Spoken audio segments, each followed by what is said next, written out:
offensive rebound. Back out, Thompson for three. Bang! Spacing. Bradley deflects it to Thompson. Hits it back to Thompson. Quick release. Puts it in. Three-pointer. Too strong. Okay, pause. At this point, the crowd is on their feet. The offense is desperately trying to find Klay to get him the ball so he could throw up another shot, contested or not. They want him with the ball. And finally, he gets it. Pause.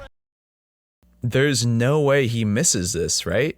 Klay Thompson has made 3 of the last 3 three-pointers he's taken, and he gets the ball and throws up his 4th three-pointer in a row. But the question is, do any of the 3-point shots he's taken immediately before this have anything to do with this moment and the shot he's taking right here? Is the likelihood of him making this shot higher than it would have been if he were to have missed the last 3 shots he took? And this is called the hot hand fallacy.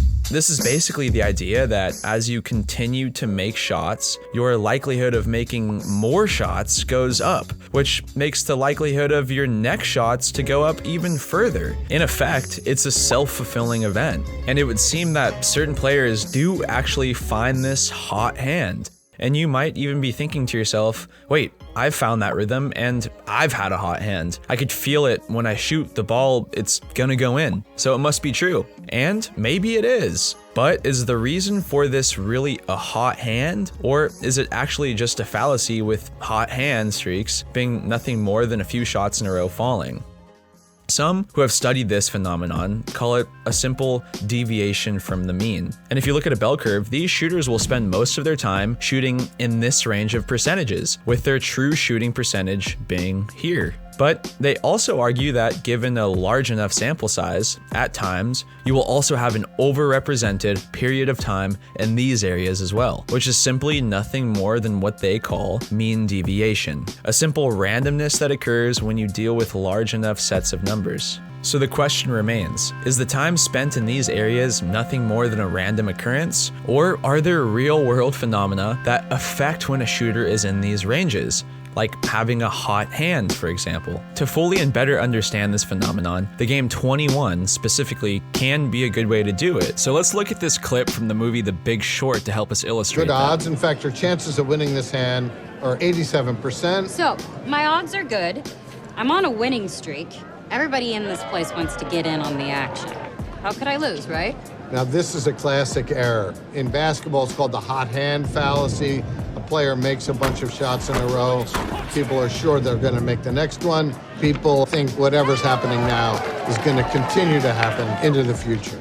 Things are going well, you won a hand, maybe 2 or 3 in a row, and it's your 4th game. You're thinking, no way I could lose this now. I'm on a streak. I cannot lose. And sparing you the details, this exact mindset is exactly how casinos are almost always able to make their money back. Because of course in the game of 21, having a hot hand is just a fallacy. There is no such thing.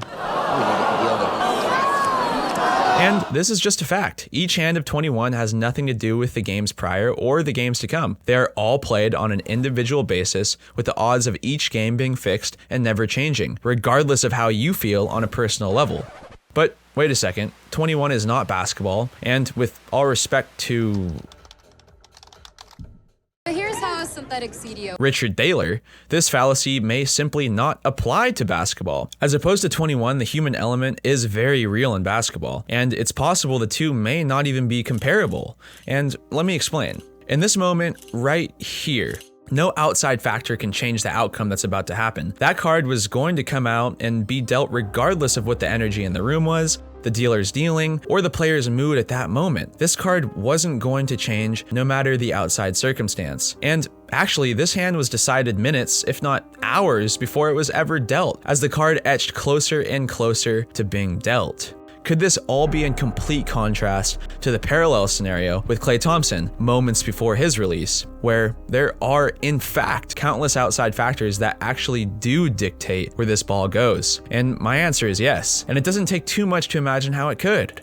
So let me give you a hypothetical scenario.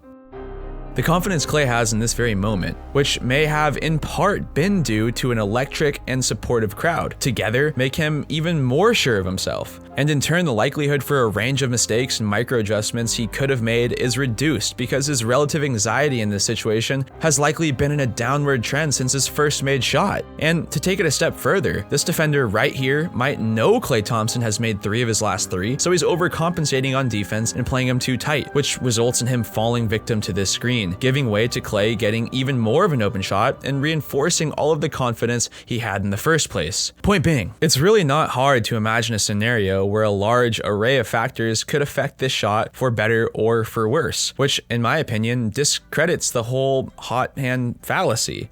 So, by the way, as I'm sure you're wondering by now, did Klay make that shot or not? Well, he did. Another 3. It's good! Klay Thompson drills another! And if you were to ask me in this exact moment whether that thing's going in or not, I would have answered, the guy's on fire. Of course it is.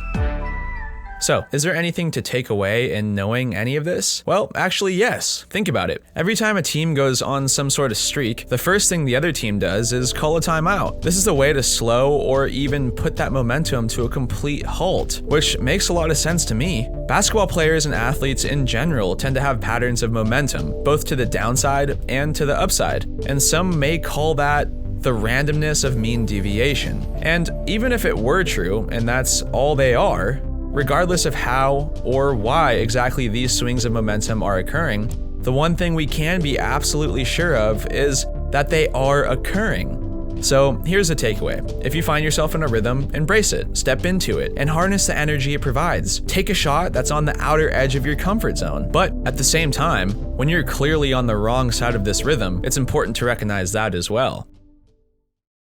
This was a pretty deep video, and if you're still watching, if you enjoy these types of concepts, and better yet, you're looking for ways to incorporate them into your game to make you a better athlete, I highly recommend you check out our Phenom Builder Basketball Movements program. You'll find it in the first link down below. It's the same program we've used to take high school players to the D3, D2, D1, and even professional level, and we hope to see you over there. It's your favorite coach's favorite editor, Andre, and thanks for watching. We'll see you on the next one.